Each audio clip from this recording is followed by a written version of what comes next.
It's great to be once again. As you can see, Alan Thornhill, Dr. Alan Thornhill, is with us already. I'm glad to have you back. It's been 1 month since our last webinar, exactly.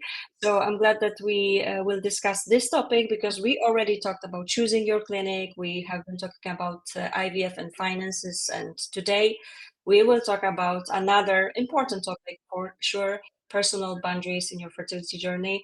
And we have the best person to discuss it. I'm sure he's experienced. Alan has over 25 experience in the field when it comes to fertility field. But nowadays he's the coach and also founder of the Fertility Guy. You can check his profile on Instagram. I happen to have a look at this every now and then, and you can find lots of useful tips. And of course, he has some tips for you today. So we will start with Alan's presentation on our topic, but as always, we will have the Q&A time. I know it's your favorite, so remember, you can definitely put the questions in the chat so Alan can help you with those. And remember, it's a safe space. It's anonymous, obviously. So if there are any questions or something you wish to perhaps share, anything that's on your mind, we are here to support. Alan is definitely the best person to help you out, so don't hesitate. And I guess we can start with screen sharing right now. Alan, let's go ahead with your presentation. Let's see. Let's make sure it's working. Okay, you can see that? Not yet. Not yet. So let's give it a minute. We tried, we checked, everything should be working, so don't worry. We just need to wait a minute. Let me try again. Yeah, now I can see it, and now full screen, and it should be perfect. Yeah. We can see it for sure. Thank you so much. Okay, I'll get going then. Thanks very much, Caroline. Thanks for the nice introduction. Good to be here. I'm really excited to be talking about this topic. It's interesting. Caroline always gives me a very good introduction and says, "Oh, I'm the best person to speak about this." Well, a bit of imposter syndrome here. I was asked to write an article, which I will refer to during the talk, on this very subject, personal boundaries in your fertility journey. And I was thinking, me? What do I know about this? I'm sort of quite a technical guy, worked in the lab and diagnostics and everything else. But actually, the more I thought about it, I learned two things. One, there's not much information out there that's actually very practical and helpful. So it was a good exercise for me to try and generate some more good information. And two, I realized that everybody in any walk of life, not just when they're going through a fertility journey, needs to understand personal boundaries. So I think some of this stuff won't be completely new to you. I think you'll probably already have these things, but I'm going to stress that personal boundaries are particularly important when you're trying to get pregnant, going through on a fertility journey, or indeed having fertility treatment. And we'll explore why that is in a second. So it's sort of subtitled, what do we mean by this? Why is it important, and how you're going to do it? And I'm going to cover all of those things as we go through. So what is a personal boundary? Let's get to that straight away. There's no really good definition, but it's the clue is in the name. It's personal to you, and that's really important. So you don't have to take on other people's boundaries or things that other people tell you to do or tell you to put in place. I realize I am making some recommendations today. I don't often make recommendations. I say to people, I'm going to teach you how to learn to find things out for yourself. But today I'm going to make some pretty strong recommendations about the sort of boundaries you might want to consider. But it's only a consideration. You don't have to do it. It's just something that might be useful for you. So what's a boundary? Well, just like the name in other parts of our life, like a wall or a fence, that kind of boundary, it's a protective mechanism. So it's something that you put around yourself to protect you from whatever might come your way. And in fertility treatment or on a fertility journey, there's a lot of things, a lot of stressors that are going to come your way, and we will be covering those. And so it's a way of protecting yourself through that journey. Why bother? I mean, like I said, I wasn't expecting to have to write an article about it, but the more I thought about the conversations I'd had with clients where we hadn't specifically talked about personal boundaries, the more I realized that this is something that's really important to people. They just don't necessarily label it as such. So today we are going to be doing a bit of labeling so we can actually have a bit more control over it and and make some changes or put some things in place to protect ourselves. Second part will be very short, just planning before treatment. So I think a key takeaway message really is you don't have to wait until you're in treatment or post-treatment or something not so good has happened to start putting boundaries in place. I would say it's a bit like a healthy diet and a healthy lifestyle. Never too late to start putting this in place. We're going to go through types of personal boundaries. It's by no means an exhaustive list, but it is quite a long list. So apologies if you go, yeah, we know all this. But one of the things I'm going to be asking you to do, and there is a little interactive part at the end of this presentation, not just you asking me questions. I'm going to put a question to you as well, which you can either answer in the chat or just in your head. It doesn't really matter. It's all about doing the exercise. But I want you to really think about all the different areas of your life that can be impacted generally in your day-to-day life, but particularly in this fertility journey. We're going to talk about a simple method for setting boundaries. And I say a method because there may be lots of methods. So it's just one example. I think it's quite a good one. I've used it myself. So I think, I think it's worth a try. You may have a better method, but why not try this method? And then a little bit like the planning before treatment, what to do during and after treatment with respect to boundaries. And then maybe some next steps. And as I said, there'll be an interactive part, very short towards the end, just to make sure you're all still awake. So a few reasons why you may need boundaries. Again, not an exhaustive list, just some examples of why you might need them. You'll have seen some of these things before if you've been to my webinars. Unfortunately, I always remind you of the sort of bad news about fertility treatment, that it's not always successful. And that's a real important part of expectation management. But that's one of the reasons why you need a boundary, you need to put in place boundaries to protect yourself. Because knowing that it's not a guarantee and it's not 100% successful means that some disappointment and possibly pain is coming your way. And so you need to put some things in place to protect yourself. So we know that more than half of all IVF cycles, or indeed other types of treatment, are unsuccessful. And that's largely due to female age. It's not the only reason, but that's the biggest reason. We all know that IVF can be very expensive. There's tons of materials. I've given a webinar, loads of other people have given webinars about how expensive IVF is, and the fact that most people need several cycles. See the point above. So this is all just stress on you, in this case, financial stress, but we all know that financial stress leads to other kinds of stress. And then this is really interesting. I always, as those of you maybe been to some of my webinars before, I always like to try and keep it fresh and add new information. This is something I learned at the UK's fertility show the other day. I mean, I had an idea about it, but I didn't have specific numbers. The team at Fertility Mapper, I've mentioned them before in previous webinars. They're doing a really good kind of TripAdvisor type reviews of clinics to try and help patients moving forward, but they're also doing some cost reviews. And one of the things I've said, and many people have said, is the headline IVF cost that you see on many websites is probably not what you're going to pay. In fact, almost certainly not what you're going to pay. It's an underestimate. And they've done a really nice survey using real data. So this is not just guesstimates of, it happens to be in the UK, but I imagine it would be very similar in many other countries where private IVF is common. The advertised likely average price for an IVF cycle was advertised at $3,900, but the actual cost on average that people paid was 2.5 to 3 times more, so $9,500. So we're not talking about we're not talking about the range. There are places more expensive, there are places cheaper. We're saying on average, people expect to pay one price and they end up paying 2 to 3 times more. Okay, so that's really important. And the fact that this is an old statistic. I think it was published in 2014, so it's 10 years out of date. And I'll be honest with you, because I always like to be really transparent. This may well be superseded by some new data which says that couples aren't more likely to divorce after IVF treatment.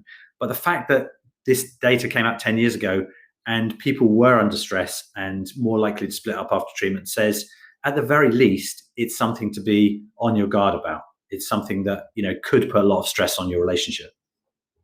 And that's why you might need boundaries. So a little bit about myself, if you haven't seen me before, I'm basically a trained clinical scientist embryologist. That's my main IVF background. but I've worked in so many different areas of the field that I've got a really broad view of what goes on. More than 25 years of experience, as Caroline said at the beginning, lots of publications. And the reason why I think that's important is I keep up to date on things. So it's not just what happened 20 years ago. I try and keep up to date with everything that's coming along. And lots of different roles, which means I've got a kind of 360 view of what's going on. Full disclosure, I've never been a patient, so I've not got that perspective. But I'm hoping that in some ways that's a benefit to you, because I can try and be a little more objective about things. Global perspective, worked in countries all over the world. So even though I often talk about the UK or Europe, I've worked in other countries, and so I at least acknowledge and accept that things are different and done differently in different countries. But at the end of the day, sperm is sperm, eggs are eggs, and embryos are embryos. There's not that much difference if you go globally. It's just the policies that are different. And I've been involved in the journeys of many, many patients in some way. So, I mean, I'm calling myself a coach, but as someone said to me at the fertility show the other day, you're so much more than a coach. Anyone can set up as a coach and call themselves a coach. And they said, but you've got 25 years of objective, scientific, clinical experience. So perhaps a better definition is an independent expert guide, coach, and advocate, because at the very least, I will try and advocate for you to make sure you get the best in your treatment. So I said I was going to talk about what to do before fertility treatment. And you know as well as I do, there's a lot of things that you should be thinking about. But we're going to focus more from the point of view of the personal boundaries today. So educate yourself, because you can't really set any boundaries if you don't know how much things are, what a treatment cycle is likely to involve. But I still think it's important that you do this before you actually sign up to anything. Find an advocate. That could be a coach, it could be your partner, it could be a family member. But consider, what protection they can be for you, because if they're too much in the journey with you, maybe it's hard for them to be objective and independent. Okay, so I mean, that's for you to decide. And be your own advocate. So you can't be passive in this journey. I wish things were different, but they're not. You have to really take control to a degree of this journey. Yes, with lots of support, but you do have to be your own advocate. I spoke to some patients at the fertility show the other day, and they said, why was I not told this? Why is this not happening? I said, well, I can't speak for, why it did or didn't happen in this particular instance, but I know it's annoying. But if you've done the reading and you've got the questions, don't wait for the clinic to bring it up. Bring it up. You're just wasting your own time if you wait. If you wait for them to bring up something that you thought they should have brought up earlier. And set some personal boundaries, which is the topic of today's presentation. And I would say, because this has turned out to be one of the number one things that people ask questions about, even though they don't always use the word personal boundary, do this before you do anything else. Because often I meet people and they've said, right, I've already signed up with this clinic, I've already parted with some money, I've already done this. And I'm thinking, yeah, but what planning and preparation, and particularly what boundaries have you put in place? And as we'll see, some of those are really important.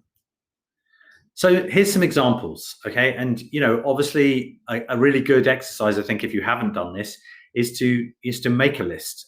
You can use this as a sort of template.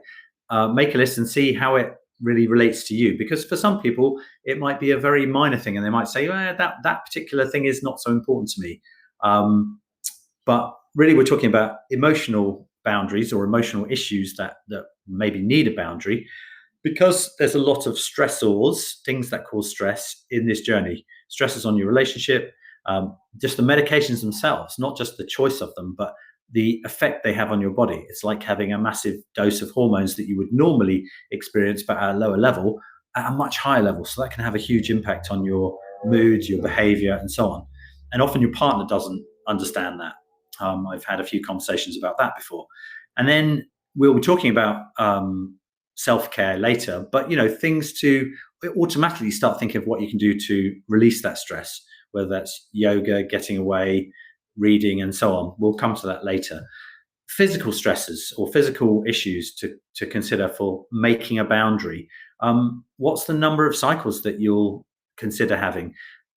That's why the education piece is important, by telling you that it's unlikely that you'll be successful in the first cycle. Statistically, you can at least start going, okay, well, maybe I'll think about having 2 or 3 cycles.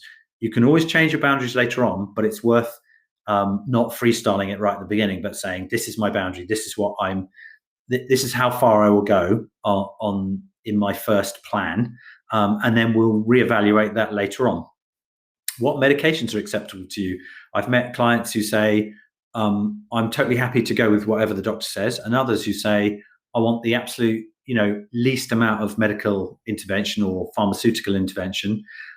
Or they say, I don't want to use medications that are off-label. They're using it for a different purpose than what it was developed for. That doesn't mean it's dangerous and it doesn't work. It just means that that's a boundary and that's a red line that they have. So those are just some examples of physical/medical boundaries. And then obviously financial boundaries. Have a financial plan, have a budget, the cycle number, partly for physical reasons, but also for financial reasons that we talked about above. That's all part of your financial boundary. And it's really important, because otherwise, when you're feeling that desperation, maybe a cycle's been unsuccessful and you're thinking, well, I must do another cycle. Have you really planned for that? Have you budgeted for that? So you could be breaking your own boundary or even your unwritten boundary if you just keep trying without stopping and taking stock of the situation. Another really important one, it always sounds a bit, like, oh, that's not something I'm interested in. Some patients say that to me. Look, IVF's allowed, it's legal, I'm okay with it. I don't have any ethical boundaries really. But when you look into more some of the slightly different treatments, the ethical issues start to bubble up. So, for example, how long do you want to store your embryos for? If your partner didn't survive, would you want to transfer the embryos after their death? All of that stuff, it's kind of, I don't want to say an ethical minefield, that's a kind of lazy way of saying it, but it's stuff that you wouldn't normally have to think about, but you're forced to think about when you go through fertility treatment. Egg and sperm donation, massively important ethically. And testing of embryos. What are we testing for? What could we find out about ourselves? All of that sort of stuff. So there's definitely some ethical boundaries to consider. And then continuing with the types, communication. I mean, this is really big in this digital age where communicating across the globe to millions of people at the same time is actually very, very easy. How much do you want to share your story?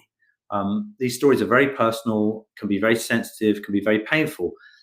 So who, what, when, and how much? And maybe it's none. I don't want to share it at all. Certainly not through social media, but even by word of mouth to your friends and family or on Facebook and so on. So these are all things that it's probably worth thinking about before you start, rather than trying to switch it on the fly once you've already begun.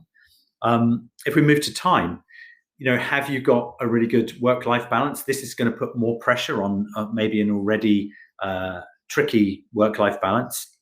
It might include your partner as well, because they're going to be part of this journey to whatever degree. Then a slightly different thing, not just how much time you're actually spending working versus, living your life and trying to incorporate this fertility journey, but how many hours per week are you spending on this fertility journey? And I don't just mean appointments. I mean reading up, becoming a little obsessed with it, which sometimes you feel you need to do when you have to get educated quickly, which you kind of do need to get educated quickly. But should you put a limit on that?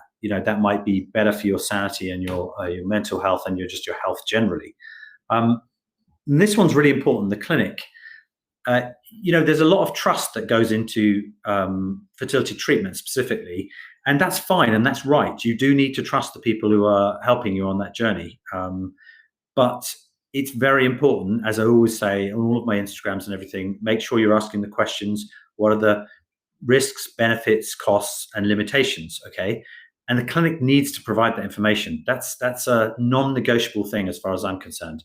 This isn't a nice to have, it's a need to have. And then another side to that is once you've got that information, unless doing, procedure X or taking drug Y is an absolute mandatory thing to do, otherwise you can't move forward on this journey, you are allowed to say no. You are allowed to say, no, I don't want to use that drug. I don't want that treatment. And unless they say, well, we can't proceed then, that is an absolute requirement, they should respect that. And that's all about you putting in place that boundary. And then decision-making. This is kind of a critical one because it could be decision-making about to have another cycle, to spend more money, which embryo to transfer. All kinds of things can be part of this decision making. And my advice on this, kind of strong advice, is seek objective, independent support, because people very close to this, obviously, maybe a partner has a stake in it. It's to use that example, if somebody's going through the treatment with you, and they're a gamete provider, a sperm or an egg provider, then obviously they have a stake in it. I won't say it's 50-50. It's just they have a stake. But somebody else who's a little bit further away, of course they're interested, and of course they feel they have a stake, but they don't have the same stake as you. And I would say they're not really independent, and they're not necessarily objective. They bring their own issues to the table, and you might want somebody independent to help you with that decision making. So that's another boundary. The boundary might be, look, I'm prepared to tell you stuff about what's going on. I'm really interested to hear your thoughts, but I really don't want you telling me your opinion on what I should do next. And I think I've shared that story before about a client I had whose, mother said, I don't think you should do another cycle. And it's like, well, it's not really up to you. But if you put the boundary in place and say, you can listen and support, but you can't give me your opinions on things, then hopefully they'll respect that. So let's get to the simple method for setting personal boundaries. Now, I'm sorry if this sounds really kind of, very simplistic and I could have thought of that myself, but maybe it's just useful to think of it in these steps, okay? A simple set of steps. So I would start with a very long list. I wouldn't kind of keep it short and just do the top of my head stuff. Start with the top of your head, and then use maybe what I've put down in those previous slides as templates, or read my article. It's got a few more sort of categories of personal boundary. So that would be the physical, financial, communication, etc. So write that long list, and then maybe be a bit more specific. So it's not just communication. It's what do I mean by communication? It's how much do I share? How much do I share on social media? That sort of long list. And then do a self-audit. So you're going to use something like a 1 to 10 scale. It could be 1 to 5. It's not that important. What's important is that you understand that there's variation in that scale. So down at the low end, just for the sake of argument, you could say 1 is I feel terrible about this particular issue. Let's use financial, because that's a really good one. If you've run out of money, or money is particularly difficult at the moment, or you maybe lost your job recently, so financial is really, really a hot topic for you, then you might score it 1 or a very low score because you're feeling terrible and it's the absolute worst situation for you at the moment and you're feeling a bit out of control. So that's important. Put that number next to that particular category. And then you're going to prioritize the low scoring issues. Not much point spending a lot of time on one way you say, oh, I don't have any money issues at all. I scored at a 9. I would say you can have a boundary if you want, but you probably don't need to spend a lot of time on the ones that score highly. So let's use the example of social media use. We've scored low on it because we're on it, X hours a day, sharing all kinds of stuff and then regretting it and getting lots of sort of helpful but slightly negative feedback from people who are trying to help you but really aren't helping you, or your perception is they're not helping you. So we prioritize that as a low score. So now we're going to put a plan in place. And obviously that's totally up to you, but maybe with some support, maybe from a coach, maybe from another advocate, maybe from someone in the clinic, like a nurse or a counselor. And so you're going to say, this is a particular hot topic for me. I'm feeling particularly bad about it at the moment. And, you come up with a plan. And it's like, okay, I will have maximum 15 minutes of social media activity per day for 1 month. So be really specific. So the whole new sort of thoughts about habits is that if you're not specific about them, they're very easy to break or not very easy to make. So be super specific, and then whether you've achieved it or not. And then it would depend on what the particular boundary is, but clearly communicate that boundary. And that might be to friends, your partner, to your family, or even to the clinic. If it's a medical one, you must tell the clinic. It's no point being inside your head. It has to be somewhere where someone can see it. And particularly with clinic, I always say this, put it in writing. Always good to do that. So nobody can say, oh no, so-and-so was here yesterday and they didn't pass that on to me, whatever. It's in an email, it's there. You can forward it again if you need to. And then really important is to make sure you're getting the support you need.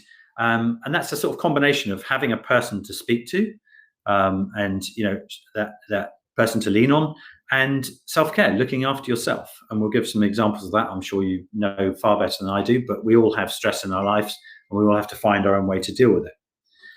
And I think by doing these things, you'll regain some control. For starters, I mean, most counselors say if you make a list, you're already sort of gaining control. Okay, I'm a list maker. For me, that's a way of gaining control over any situation, or at least some control. And of course, fertility journey and fertility treatment is all characterized by losing control. You're handing over this thing that should be exquisitely personal to other people to try and help you with it. The other thing I would say is it's never too late.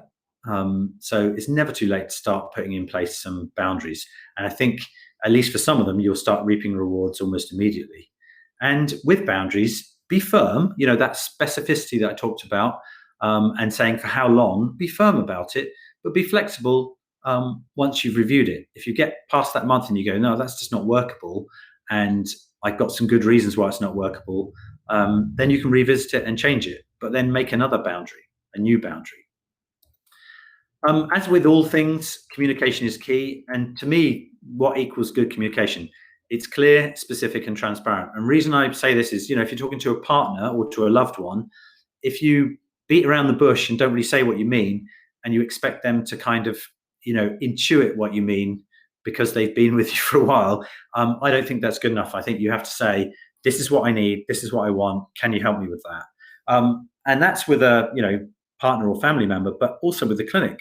Absolutely be clear, specific, and transparent. They don't want to read between the lines. They want to know exactly what you're asking for. And again, put it in writing. So who am I talking about? Well, anyone involved in the journey can, help you to put these boundaries in place and support them. That's friends, family, or clinic. Again, it's your choice. If there's things you don't need to speak to the clinic about, don't speak to them. I'm not saying this is everybody needs to be part of this for every single item. They don't. And remember that these people are not mind readers. They want to help, but their opinions may not be the same as yours. Be assertive. Say what I like using this little old Spice Girls reference, what you really, really want. Don't say what you might want. Say, this is what I want. This is what I want to happen. And also learn to say no. And that's part of the boundaries, particularly for the clinic. Communicate your issues and problems quickly. If something's festering, apart from the fact that it'll get worse, is you haven't given people an opportunity to try and respect your boundary or change what they're doing. Okay, so identify the problem that you've seen yourself and act on it quickly. Good idea to put things in writing, and this, I think, allows you to be in control of your story, which I think is super important. So, seeking support. I don't make any apologies for some of this being quite repetitive, because I really want to sort of push the message home. When we're talking about support, it really can be anybody.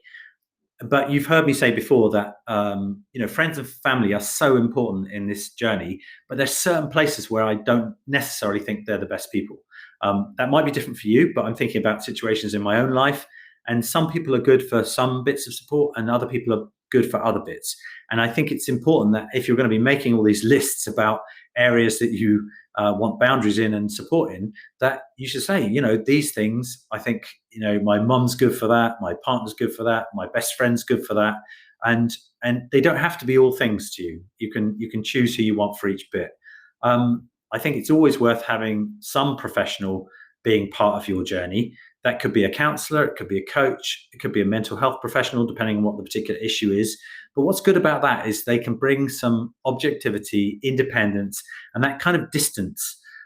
It's not without compassion. Distance doesn't mean there's no compassion. It just means they're not caught up in your story. And it's sometimes much better to not be caught up in the story, to give the best help. And I'm sure you have examples of that, not just from your fertility journey. There are many support groups and online communities, and I think you should definitely seek them out and see what help you can get. But as with all things, manage your expectations. Don't expect miracles, and don't expect that everything you see there is going to be exactly what you want. And I use the example of bulletin boards. There's thousands of people can lend their opinion to a topic that's being discussed. First of all, and I'm not criticizing them, I think they can be very, very valuable for you to find like-minded people, or people that resonate with the situation you're going through, but you aren't necessarily going to find facts there. I know we're not talking about fact finding today as such, but you're not necessarily going to find facts there, and you are going to find opinions that you don't necessarily agree with. So just like social media, just be careful what your expectations are for those online communities particularly. And then your partner, I talked about this before, I would hope, and I often talk about this in coaching and in my talks, your partner should be absolutely on the same page as you for this journey, because they have a massive stake in it. But sometimes they can be too close for some of the boundaries. Okay. And having a frank and honest discussion with them about which bits you want them involved in and which bits they need to be a little bit distant from, that's your choice. Seeking support is really important for obvious reasons, but it's for nothing else than to say you're not alone. Somebody else knows about this, and they're helping you and supporting you on this journey. And we all know that it can be a very long and demanding journey. And what are the benefits of support? Well, I think some very practical things that you can get from this is having a sounding board. As we're talking about boundaries and particular issues that need addressing, decision making, dealing with grief and or disappointment following an unsuccessful cycle, and establishing, articulating, and maintaining your boundaries. Having support for that's really important. Sometimes you're going to feel weak and want to look at that social media for an hour a day, and having someone saying, didn't we agree that you were going to do less of that, or wasn't that your boundary and I'm just reminding you and just trying to help you. Deflection, let's go and do something else. And prioritizing self-care. It's really important that other people take care of you, but you know how best to take care of you. What things can you do? Find stress management tools, exercises, and things to do. Develop your resilience, because this could be a long and difficult journey. And find space to reflect, because if nothing else, that's going to give you an opportunity to review your boundaries and what your new needs are. And they do change. They change over time. Your sort of core values don't change, but if you have a cycle that you're expecting to work and it's unsuccessful, you may not feel the same way after that cycle as you did before that cycle, even though you still have the same goal. So, I don't need to tell you this, but yoga, exercise, and other hobbies, partly to stimulate your mind and keep it off this, this difficult process you're going through, and partly because having opportunities to use your body in something that's different from trying to have a family can be very powerful, not just for your body, but also for your mind.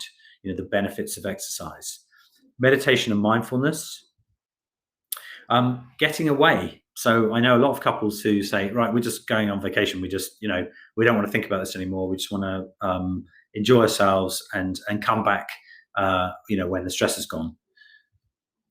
Time with friends and family. You might notice yourself becoming a little bit isolated in this journey. So it's really important to, put in the calendar to spend time with friends and family. But always remembering that certain events, if there's going to be lots of children around or things that are going to trigger you, that you can avoid those ones. It's I'm going out for a coffee with a friend. We're just going to talk about, films or whatever you're into. We're not going to talk about necessarily the journey, but that's all up to you. So then during and after fertility treatment, review your cycle, how it went, and potentially review the boundaries and potentially establish new ones. Especially physical, medical, and financial, because they're going to be probably the most relevant ones after an unsuccessful treatment. And as I always say, it's okay to make new boundaries. It doesn't invalidate the ones you had before. It's an evolution. It's changing all the time.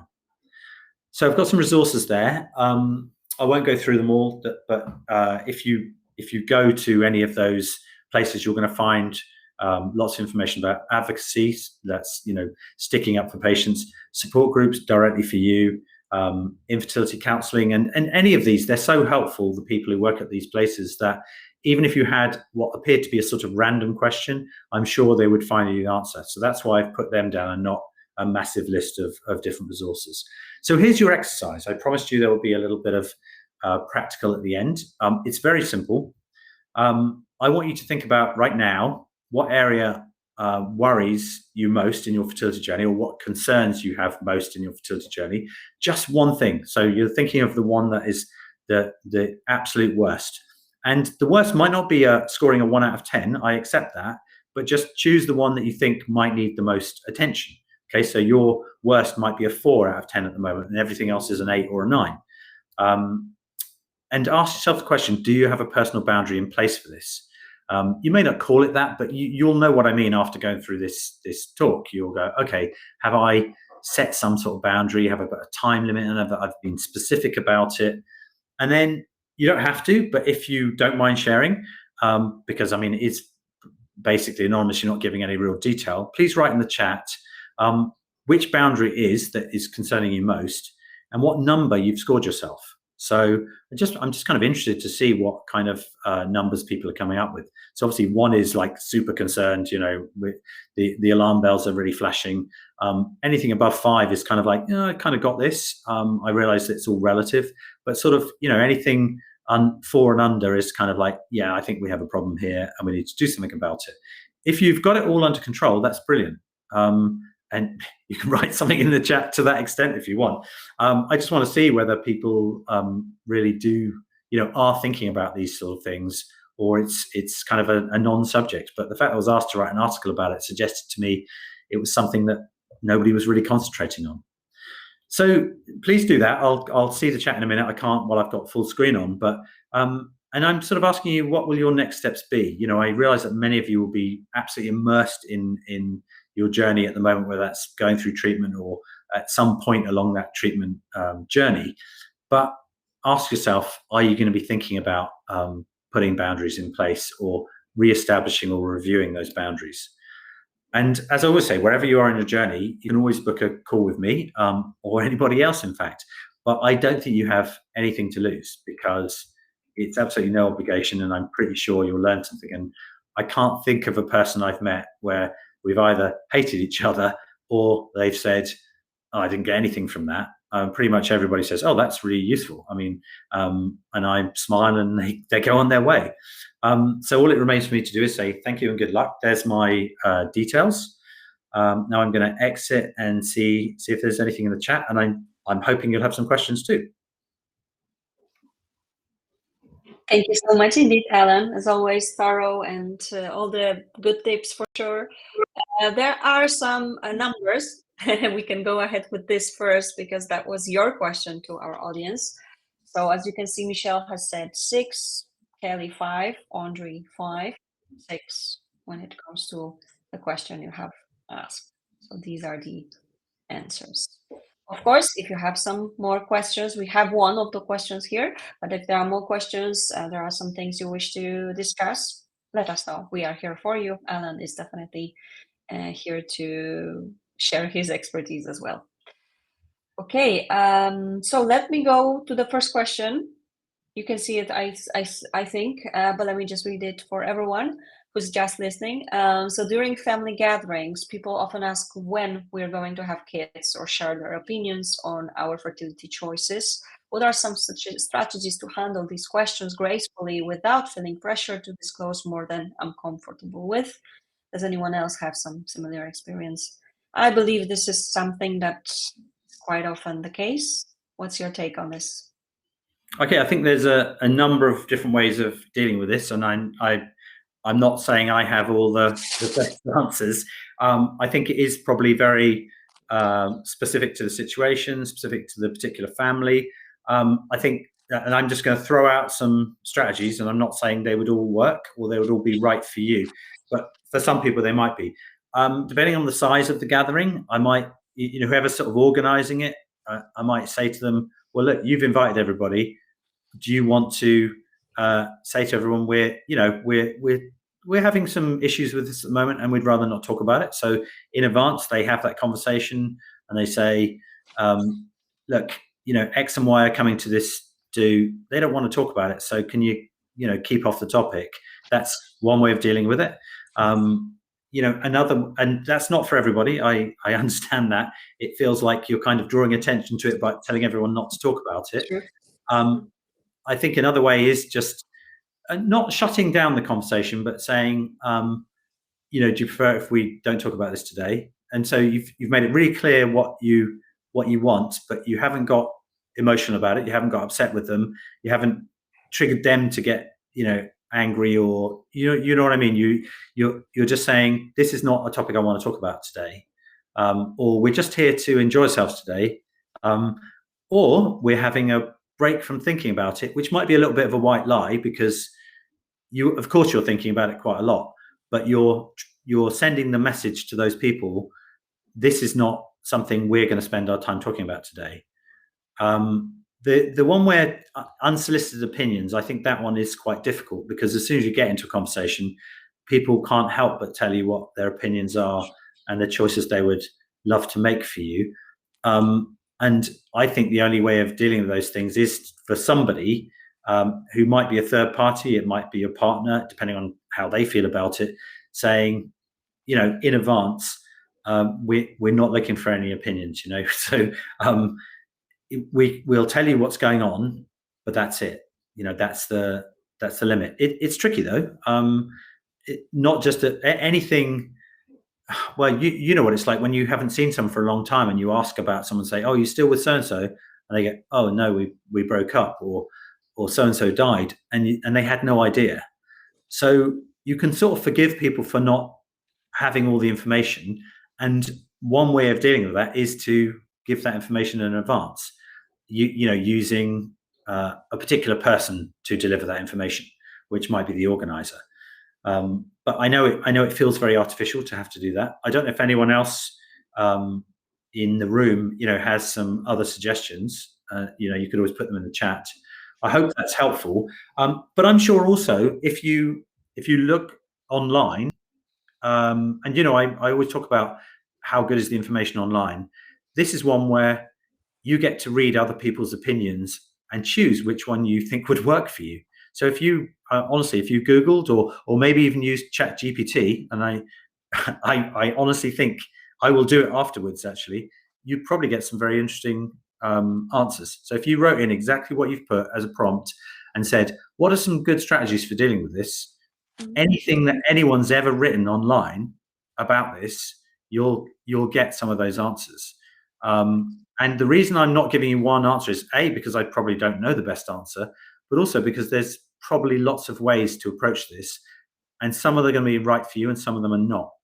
And what I've said so far, you might go, oh, God, that's repulsive. I would never say that, and I wouldn't want to do that. And that's okay. But I think having a range to choose from and then go, you know what, that's the one I want to use, and then try it out. You get to try it out, don't you? And you can try it out before you go to a party. You can try it out on a friend and just go, do you think this sounds okay? And they go, oh my God, that's perfect. In fact, I wouldn't have expected you to be so polite. You don't have to be that polite. But of course, as you said in your question, gracefully, because you don't want to upset anybody. You're thinking about other people, and you kind of wish they were thinking about you in the same way. But unfortunately, they're not. They can be a bit clumsy. So I hope that's helpful. But I certainly would do that. I certainly would use those two methodologies.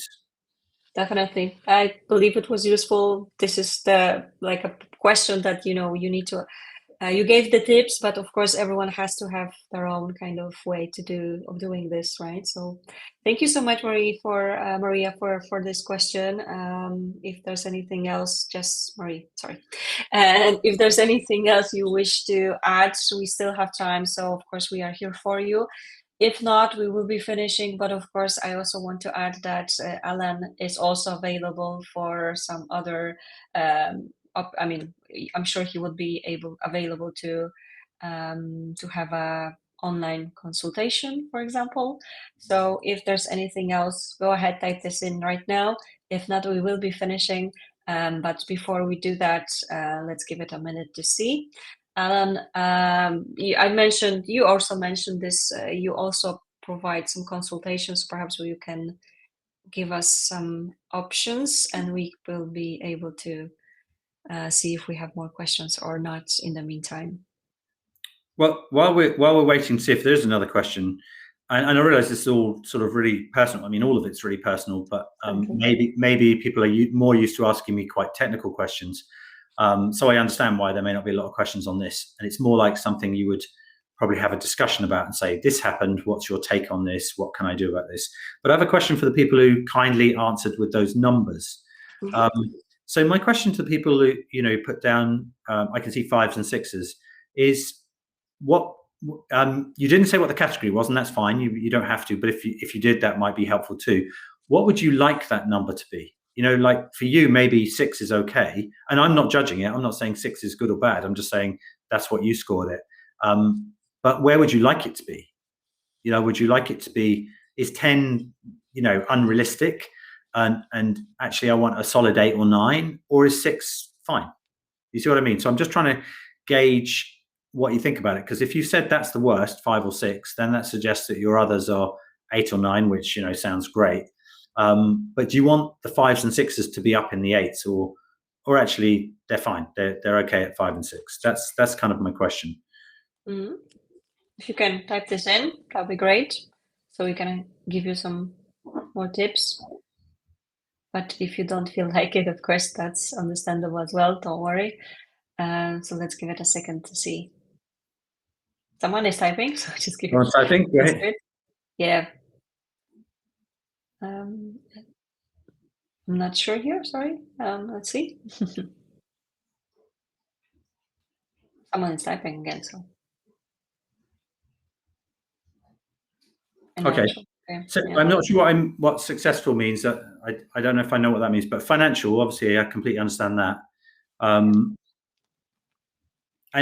financial doesn't.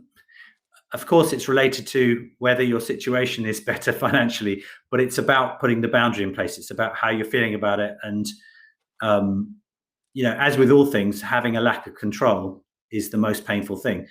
Yes, not having money, if we take financial, is painful. But having uncertainty about money is probably what causes the most pain. When someone says, I don't know if I can afford it, I don't know if I should do something else, that creates a lot of, I'll be very candid about my own situation. It's not to do with fertility, but I have a strange relationship with money. And as soon as I think things aren't going well, I feel very, very uncomfortable, whether that's the case or not, whether I'm actually in a financial difficult situation or not. So that for me would be, in my life, whatever the situation, put a financial boundary in place, because it's something that triggers you and makes you feel uncomfortable. So that's what we're talking about here is putting the boundaries in place for the financial part. I can't magic up some money for you. That would be nice, but that's not what this is about. Juggling work, personal, and everything to do with getting organized. Yep. Okay, so there's several bits in here. You've got a lot of stuff going on because you're working. You've probably got other things, as everyone does, other things going on in their life. And then you've got this, which takes up a huge part of your life. So it seems to me like you definitely need quite a lot of boundaries in place, because they don't solve the problem, but they do mitigate some of the pain and the anxiety and the uncertainty. Because you say, I know how far I can go with this. I know who I can tell here. And you've put, no one knows apart from me and my partner. So actually, all I would say there is, that's absolutely fine. Again, it's not for me to judge, and there is no right or wrong answer about who should know and who should be told. But I suppose I would say, has that happened by default, that nobody knows apart from you and your partner? Or did you agree that? Are you both on the same page? Did you agree that? Did you say, we'll only tell people when something happens? And the only reason I say that is because sometimes the uncertainty of, like, you just fall into that position of no one else knows, but you may not have actually planned that. It might have just happened that way. And actually, one of you, I'm not trying to, plant seeds. I'm just saying one of you might have thought, oh, I really wanted to speak to my mum about it, or my best friend, or whatever, but I don't feel like I can now because we've fallen into this thing. But actually, that's where a good conversation that you could have with your partner and say, are we still sure that we don't want anyone to know? Is that our boundary? Because I think in many cases, no boundaries being put in place. It's just evolved that way. And maybe one or both of you aren't happy with it. You may well be. I'm just trying to make a point about how boundaries relate to the situation you find yourself in. As you can see. Great. So all I would probably do there is just say, is there a time or a circumstance under which we would change that boundary? And of course, the answer might be no, there isn't one. Obviously, if you were successful and you had a baby, then people are going to know. But do you know what I mean? There's a spectrum of events that can happen that might lead you to tell somebody. or you might think you're not getting enough support from each other, and you might need to have someone else to speak to. And then I would probably suggest, given that you've got this boundary at the moment, somebody completely independent. So it's not somebody who's in your social circle who might accidentally tell somebody else. It's a professional for whom it's completely confidential, but you're getting support and somebody to talk to, somebody to bounce things off. I'm not trying to, undermine what you're doing. It's fantastic if that's working for you. But if it's not, or the cracks are showing, or it's a lot of stress, you've got a good boundary in place, but maybe you need to expand that boundary to include another person. I don't know. I'm just speculating. As you can see, there's another comment here. Yeah, we have 1 tried, 3 failed, transfers older, so we are keeping it quiet. Yeah. So again, I completely respect what you're doing and the choice you've made. I'm just saying, if you're finding it difficult for multiple reasons, think about how you can modify that boundary to resolve the stress or the pain or the uncertainty that you're feeling. You may not need to. It might be something completely different.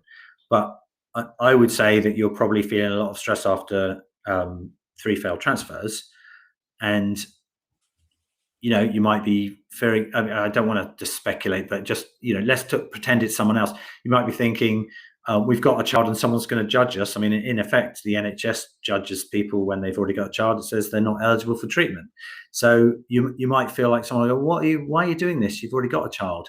Those are the kind of unsolicited comments that people make. I've heard those before. But the stress of having 3 failed transfers means you might need some other support. So somebody else needs to know, and not just the clinic.